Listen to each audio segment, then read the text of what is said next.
Today's Pain of Victory. I'm Josh, and today I'm going to tell you about this NP203.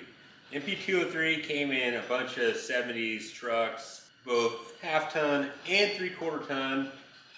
It's a pretty strong case, actually, but there's a lot of things that are undesirable about it. One, it is freaking heavy. I think it's got to be like 200 pounds.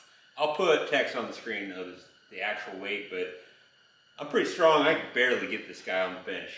It is a chain-driven case, so in this big section right here, there is a big chain, and then it's got this low-range box in front here, which that's what makes this thing desirable. So the cool thing about it is the low-range box detaches from the rest of the case, and you can throw that in front of an NP205.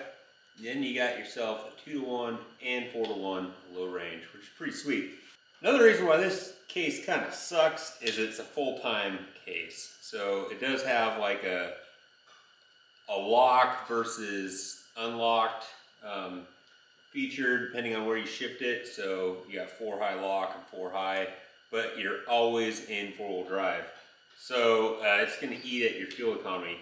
This case, however, this particular one, I think might have the mile marker part-time kit. When I shift this thing into what should be, let's see here.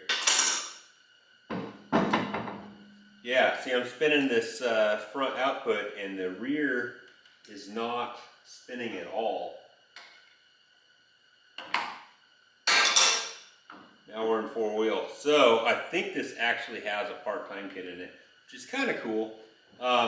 Those part-time kits are not expensive, so I don't think I'm going to be able to get anything out of that. But and then it's got another shift lever here for the low range, and so that's what I'm after, is this low range box. The 203s are getting harder to come by, but if you can find one, pick it up, because it's great for the doubler. I'm so excited to shove this low range box in front of the 205. If you do find yourself with the 203 in your truck, there is a kit to make it a part-time 4-wheel drive, so you don't have to run your truck in 4-wheel drive all the time, which would be pretty nice. So anyway, that's what I know about this 203. If you have any questions, leave them in the comments below. I'll do some research and try to answer it the best I can. But yeah, I got to get this thing tore down so I can put this low range box in front of my 205.